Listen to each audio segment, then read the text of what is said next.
Como uma criatura parecida com um coelho pode existir?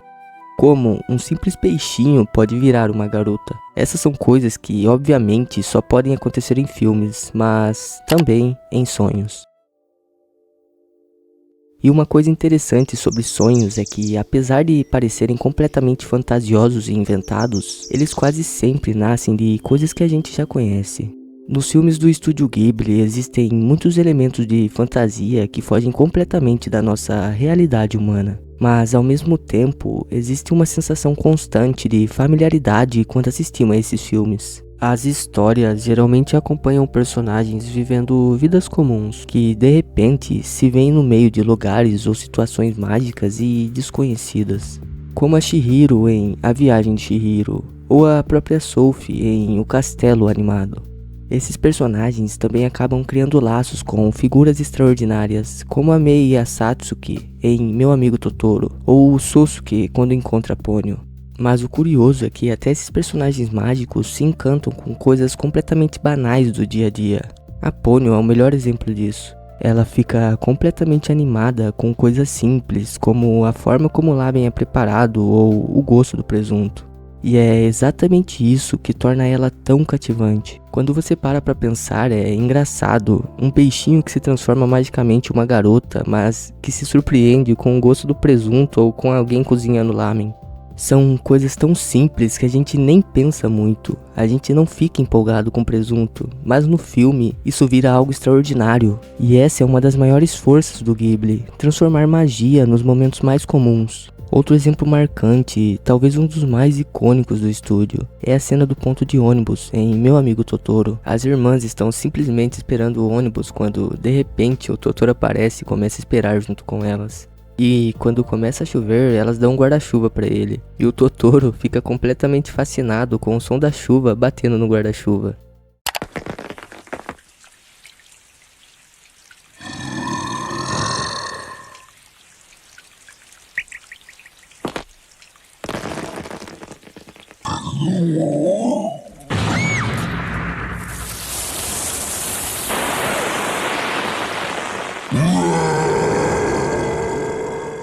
Dá pra entender que ele provavelmente nunca teve um guarda-chuva antes, e algo tão pequeno quanto o barulho das gotas já é o suficiente para deixá-lo genuinamente feliz. Eu considero os filmes do Ghibli extremamente nostálgicos, mesmo quando é a primeira vez que estou assistindo.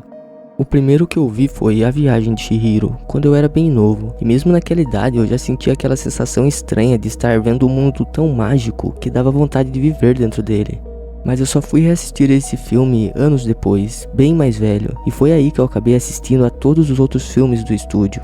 E por algum motivo, muitos deles parecem familiares, como se eu já tivesse visto aqueles personagens ou aqueles lugares em algum sonho distante. Eu falei antes que esses filmes passam uma sensação de familiaridade e isso vem de vários fatores.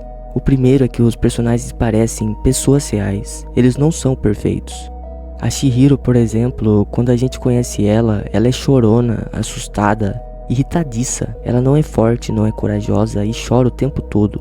E eu amo isso, porque nem toda personagem feminina precisa ser forte o tempo inteiro para ser uma boa protagonista ou parecer real. A Chihiro não começa como uma heroína, ela começa como uma criança assustada. E, sinceramente, essa é a reação mais humana possível para uma garota que acabou de se perder dos pais em um lugar estranho, cercada por espíritos, fantasmas e com os pais se transformando em porcos. Isso traumatizaria qualquer um, e justamente essa imperfeição que faz dela um personagem tão familiar. E isso não vale só para os protagonistas. Nos filmes japoneses, e especialmente no Ghibli, nem mesmo os antagonistas são totalmente maus. Um ótimo exemplo disso é a Lei Deboche em Princesa Mononoke. Ela é, sem dúvidas, a antagonista clara da história. Mas dá para argumentar que as intenções dela não são exatamente ruins. No fim das contas, o objetivo dela é ajudar a humanidade. Mesmo que para isso, ela acabe destruindo a natureza ao redor. Ela oferece abrigo e trabalho para pessoas que são vistas como inferiores pela sociedade. Os métodos dela claramente entram em conflito com os objetivos do protagonista. Mas eu realmente não acho que ela seja 100% maligna. E isso é algo muito comum nos filmes do Ghibli. Os personagens têm camadas, eles têm dimensões. Outra coisa que ajuda muito nessa sensação de familiaridade ao assistir os filmes do Ghibli é o ritmo mais lento. E antes que isso soe errado, ritmo lento não é ruim. Na verdade, quando a gente pensa em filmes animados, ritmo lento geralmente é a última coisa que vem à cabeça. Principalmente porque a animação costuma ser associada a filmes infantis. E para manter crianças engajadas, muitos filmes animados são extremamente rápidos, cheios de cores, piadas o tempo todo, estímulos constantes. Mas no caso do Ghibli, a animação não é um gênero. Ela é um meio. É apenas o meio que eles usam para contar histórias que não são feitas exclusivamente para crianças. São histórias que qualquer pessoa pode aproveitar. Existem muitos momentos nesse filme em que a gente simplesmente observa os personagens vivendo. Nada extraordinário está acontecendo. Não tem diálogo, não tem nada que faça a história avançar diretamente.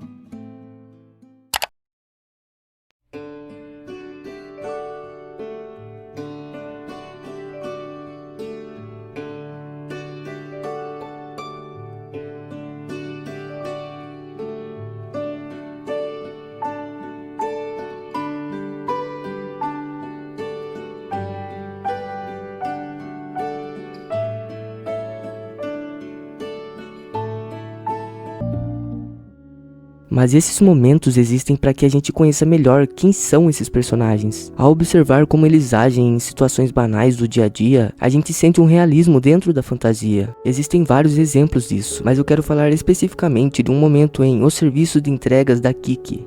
A Kiki passa a primeira manhã na casa nova, na padaria. Ela acorda e, ainda de pijama, vai até o banheiro, que fica do lado de fora. Depois de usar o banheiro, ela sai e percebe que o padeiro está ali fora. Então ela espera ele ir embora para poder correr de volta pro quarto, envergonhada.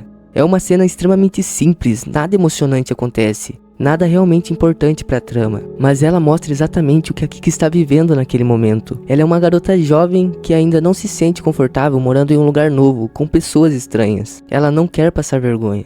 É um momento íntimo que não serve para nada além de fazer você enxergar a Kiki como uma pessoa real, com sentimentos reais, fazendo coisas normais, além de ser uma jovem aprendiz de bruxa. Os filmes do Ghibli estão cheios desses momentos. Momentos pequenos, cheios de atenção aos detalhes, que passam uma sensação muito humana. Essa normalidade misturada com elementos fantásticos é o que dá aos filmes do Ghibli essa sensação quase onírica. E, claro, isso tudo vem acompanhado de algumas das animações mais bonitas já feitas. O estúdio é famoso pelos cenários serenos, geralmente ligados à natureza, pela arquitetura impressionante e pelas paisagens de tirar o fôlego. Assistir a esses filmes me traz uma sensação forte de nostalgia, uma saudade de lugares em que eu nunca estive. Mas voltando à ideia dos sonhos, quando a gente descreve algo como onírico, normalmente estamos falando de algo calmo, que traz paz, algo que a gente gostaria de estar vivendo naquele momento. Os filmes do Ghibli definitivamente provocam esse sentimento.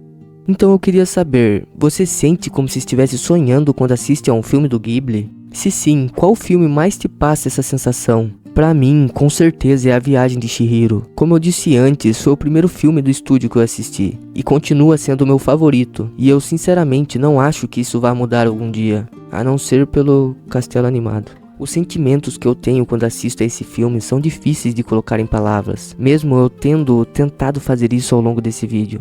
Mas agora eu quero saber de você, como é a sua experiência assistindo filmes Ghibli? Se tiver cenas específicas ou filmes que te façam sentir isso, deixa aí nos comentários. E se tiver outros filmes, não precisam ser do Ghibli, que também te passam essa sensação, comenta também. E claro, se você gosta desse tipo de conversa sobre filmes, jogos, animes, se inscreve no canal. A gente se vê no próximo vídeo. Valeu, obrigado.